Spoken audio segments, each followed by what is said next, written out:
Hey crafty people, I'm Sarah, also known as Craft Nerd, because I'm a nerd who loves to craft. Over the years I've dabbled in most types of crafting, although for the past decade or so I've been doing primarily card making and mixed media art. I've recently embarked on a junk journaling journey that I hope you'll join me on. Happy Thanksgiving! I hope everyone is enjoying a day of good food and good company. For today's project, we are going to be doing the fourth card of Christmas, and we're going to create a bokeh effect background for our card. Let's get crafting! So as I said in the intro, we are going to try creating a couple of bokeh effect backgrounds for Christmas cards. If you don't know what bokeh is, it is actually a term used in photography, and it's the blurred quality or effect seen in the out of focus portion of a photograph, and it's usually like circles of like light, and it's spelled Bokeh. So if you want to Google, you can see some, you'll find tons of images of that effect. There are a couple of ways to create this effect for a background for your card making. I was actually watching a video and I don't remember who it was. I will see if I can find it and I'll leave a link down below. And she did a bokeh effect by stamping circles. Another way is to ink a background and stamp using white circles to create the effect. What I want to try and do is, because I've got distress inks and a distress oxide ink, is use that, and I took some craft plastic. You can use packaging material, whatever you want, but because we're going to be using water, I wouldn't suggest paper, and just die cut out a bunch of circles. You could also use a circle punch to punch it out. And so I'm thinking what we're going to do is ink a background and then use water to take that ink away to create our background effect. And I'm going to try cardstock, although I'm not entirely sure that that's the best choice for this, as opposed to watercolor cardstock. So we shall see. Sorry about the shadows. It's very gray out today, and so that tends to cause some issues with lighting. So we're going to start first with Lumberjack Plaid Distress Ink. And I'm just going to ink the background. Like, that's step one, is just to get an inky background. And I'm going to just stick down a scrap piece of paper. This way I don't have to clean my mat off. Save some time. And so yeah, I'm just going to go around and ink this whole thing up with red ink. So while we're inking, let's talk about Christmas movies. And I think Christmas movies should be broken down into two categories. You have your Hallmark Christmas movies, which are a category unto themselves, and then your more mainstream holiday movies. So are you a fan of either or both? I actually watch both types of movies. And it doesn't have to be perfectly smooth. We're planning on taking away some of the ink color and creating an interesting effect. And if you're wondering why I'm like holding my hand down kind of strangely, it's because I've noticed I tend to get fingerprints on my papers, and that impacts how the ink applies to the paper. So I'm trying to avoid putting my actual fingers down. And I'm going to do the same thing with the Distress Oxide ink and just ink this whole background. And once we get that done, we'll be able to do our bokeh effect. I started watching Hallmark movies several years ago because my dog had to go up to the University of Florida Veterinary School for cancer treatment. And so I pretty much, because it was 2 hours from my home, would take him up and have to get him there by 7:30 in the morning, and we'd be there pretty much all day. And because of the distance, I wasn't driving home, and they had the Hallmark Channel on while I was sitting there waiting for him to get his treatment. And so that's how I got started watching Hallmark movies. All right, so we're going to start with our Distress Oxide one, because that's the one I have. And I'm going to take my stencil and apply it down like that. And I am going to grab a makeup sponge, because I don't want to spray, because obviously I'll end up getting spots that spots that aren't covered by the stencil. And so I'm just going to use this makeup sponge. So whatever you've got that you can use to apply water to the, and I'm going to leave it sit for a second, and then I'm going to grab a piece of paper towel and go like this.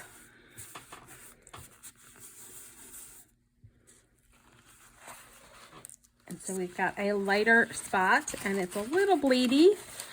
That's okay. And let's try doing the smaller one there.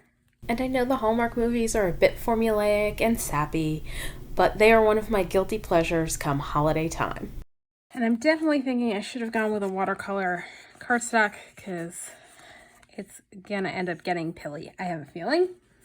In fact, with regards to Hallmark movies, I can only watch their Christmas movies. I cannot watch their movies during the rest of the year. It's just at Christmas time. As for mainstream Christmas movies, I of course love the classics: Frosty the Snowman, Rudolph the Red-Nosed Reindeer, A Charlie Brown Christmas, and my most favorite of all, How the Grinch Stole Christmas, the original cartoon. Another favorite is The Christmas Story, but I never actually watch it from the beginning. I always turn it on because TBS and I think TNT both run it for like 24 hours starting on Christmas Eve. So I'll randomly turn it on and start watching at whatever point it's on, watch it to the end, and then watch it through again. I know, I'm strange, but that's just how I like to watch A Christmas Story. For some reason, that small one, it goes under every single time I use it. Do one more, and then let's try seeing how it works with the Distress inks instead of the Distress oxides. So that's kind of what I was going for.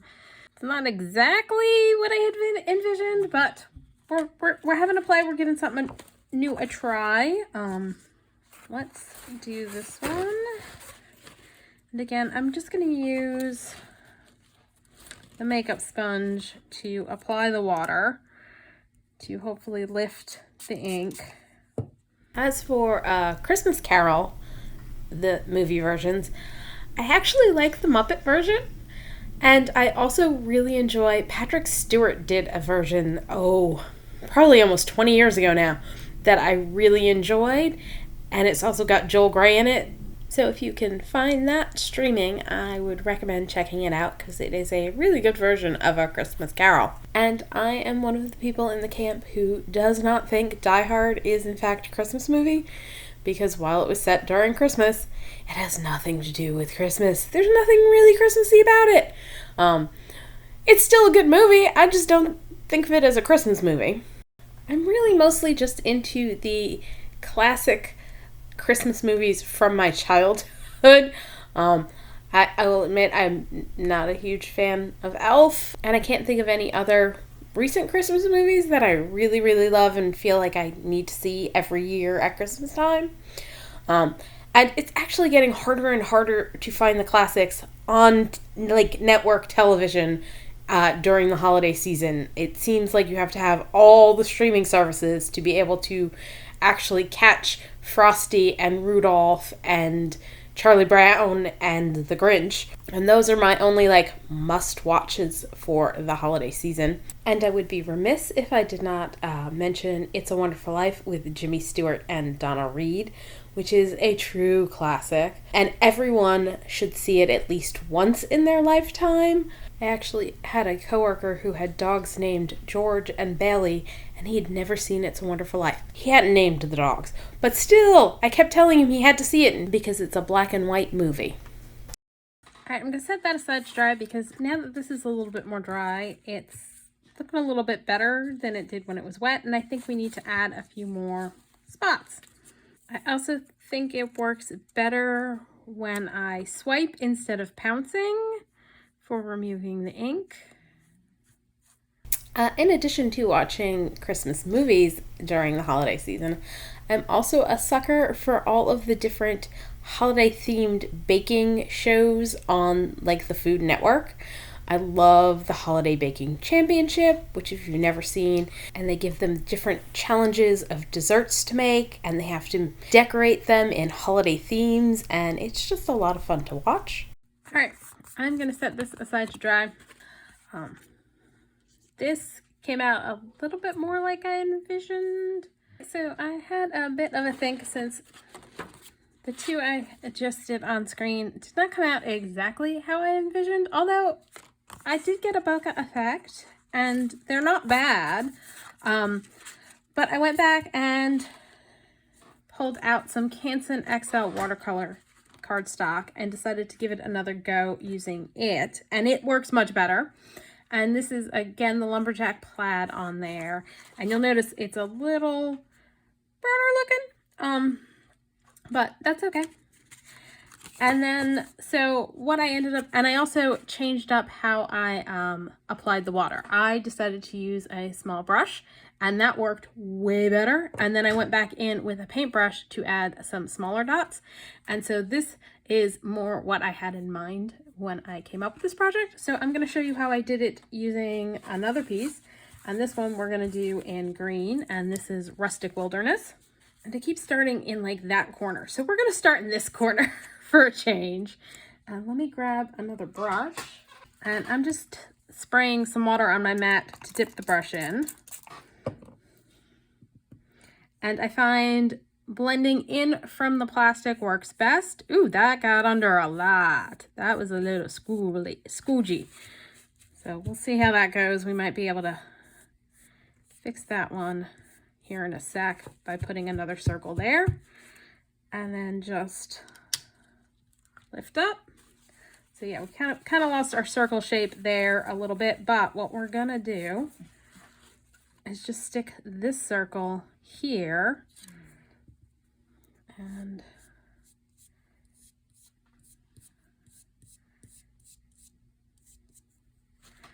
then just use the paper towel to dry up this where you're working, and it'll lift up the ink.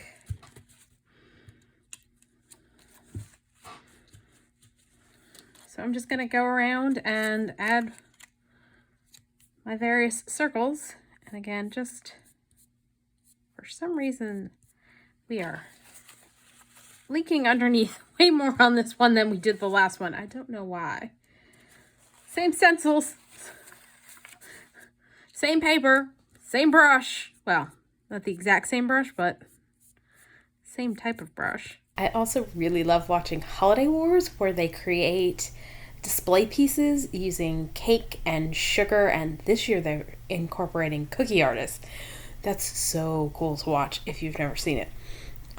The way they managed to create gravity-defying pieces of art out of cake is just incredible.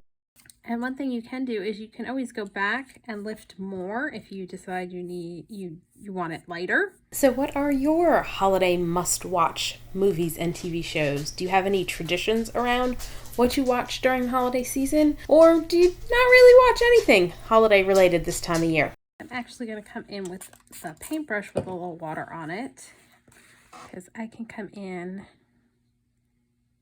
and use the paintbrush to wet the spot again and lift more color. And of course, the holiday viewing season kicks off with the Macy's Day Parade on Thanksgiving. Are you a Macy's Thanksgiving Day Parade watcher? Since this video should be going up on Thanksgiving, did you watch it today? I watch it every year. Now, I end up recording it because I'm busy cooking in the kitchen, making Thanksgiving dinner, and because I don't have a TV in my kitchen area, so to ensure that I'm able to watch it, I record it and then often end up watching it later in the day, which enables me to fast forward through commercials and parts of the parade that I do not enjoy as much. I will admit I'm not very big on the bands. Of course, I've got a friend who is a band mom. Her sons were in high school band, and so this will probably horrify her, but yeah, I'm not a big fan of the bands. I watch for the Broadway performances, the floats, and the balloons. And now I'm going to use the back end of my paintbrush to add a few more dots.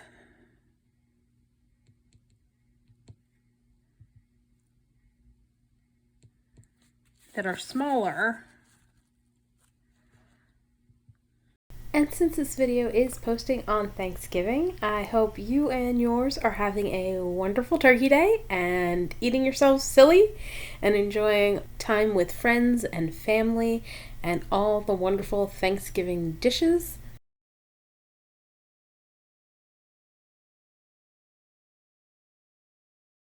And so this is definitely one of those ones where you just go until you are happy, and I think I'm good with that one. So we've got our 2 done on watercolor cardstock. It definitely worked way better than the regular cardstock. So that's that guy and that guy. And I actually like how these 2 came out. More so I like red color wise. I think I like this one color the best, but the results not so great. This one also, the results are okay, but not exactly what I had envisioned. I think I like these 2 a little bit better. They're a little bit more blurry, atmospheric-y. Like, I don't know. I just like how these came out better. So we're gonna definitely turn one of these into a finished card, since it's the 12 cards of Christmas, not the 12 backgrounds of Christmas. So I need to have a bit of a think about what I am going to do for the card, and I'll be back.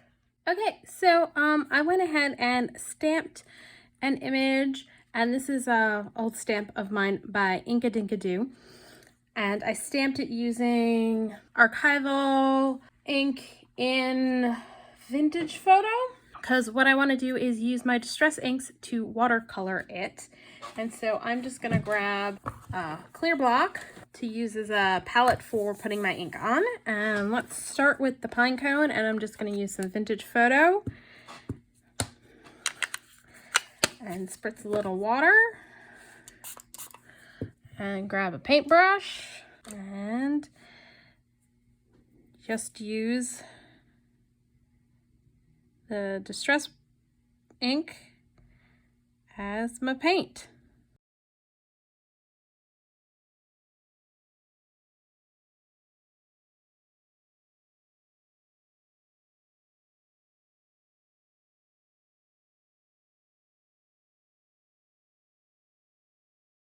Now, something to keep in mind if you are watercoloring with distress inks or any other type of ink, the more water, the lighter it will be. And it will definitely dry lighter than when you first put it on. And I don't know what's going on outside, but all of the dogs are barking. So there's our pine cone. For the berries, I think I want to try mixing some iced spruce with a hint of Uncharted Mariner. Just gonna add a little water and mix those 2 together.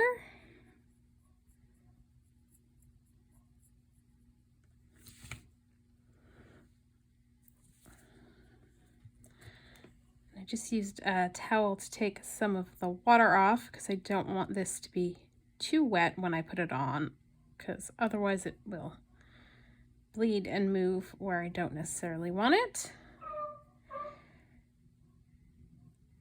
And I'm gonna have to stop here in a second to bring puppy dogs in, since mine have decided to start joining in on the barking wagon.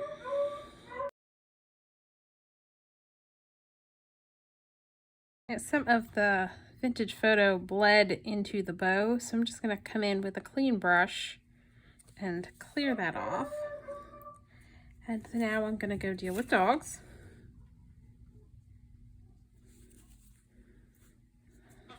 See, I'm going to do the leaves using Rustic Wilderness.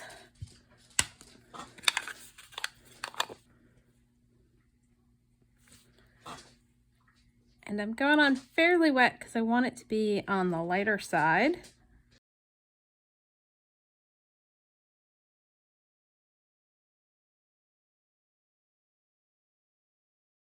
Gonna hit it with my heat gun just to dry everything.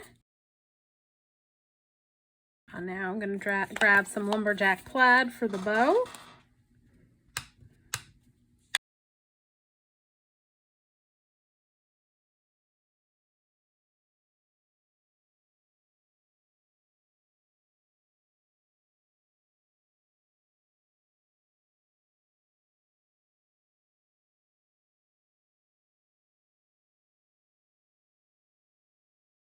Gonna grab a little tea dye for the light spots on our pine cone.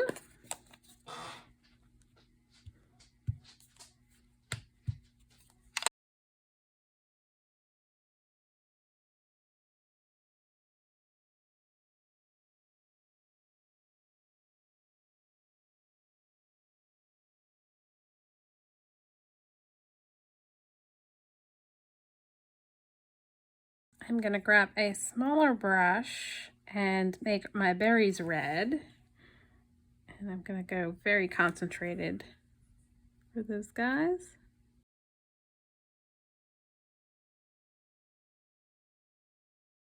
Now I'm gonna grab a little aged mahogany so that I can add a little shadowy areas on the bow.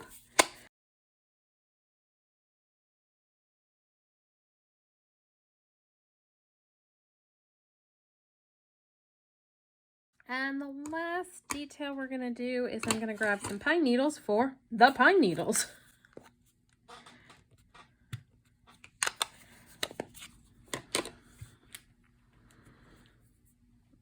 And I'm using a thin brush and I'm just gonna flick some lines of color out.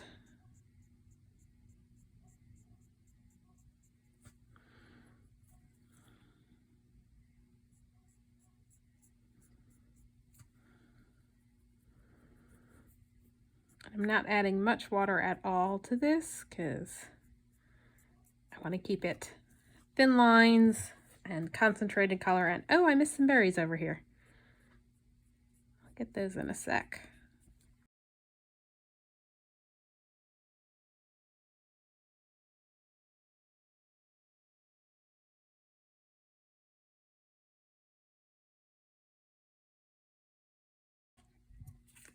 So there we go. There's our watercolored piece using Distress Inks. Now, I've already gone ahead and cut out a piece of craft cardstock that I'm going to mount this on.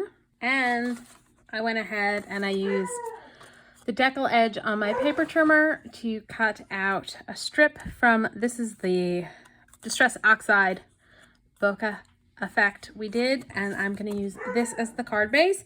Please ignore my dog who is in the other room just grumping because, I don't know, there are lizards out there, I think. I don't think there's actually anything out there, but he's kind of a pain in the neck that way. And what I want to do before we put these on is grab my We Are Memory Keepers Deco and Stub Punch, and I think I'm gonna want a stub or do I want a deco? I think we're gonna go with stub for this one. And so I'm gonna stub punch the corners on this.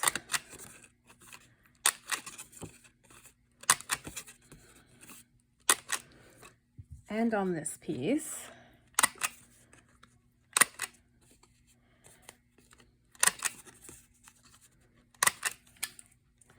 And I'm gonna take my brown dauber and do some vintage photo just to darken the edges and add a little bit more interest to this piece.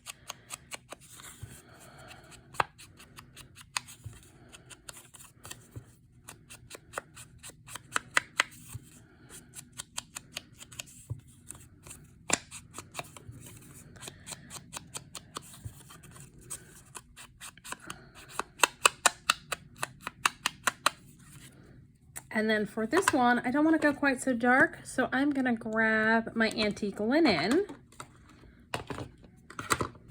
and use that to ink the edges on this piece.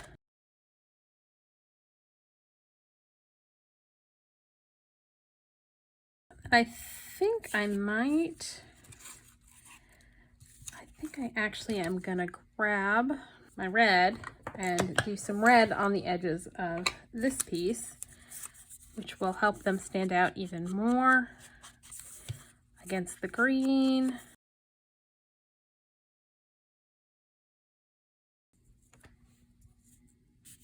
And so I'm just going to use art glitter glue to attach everything.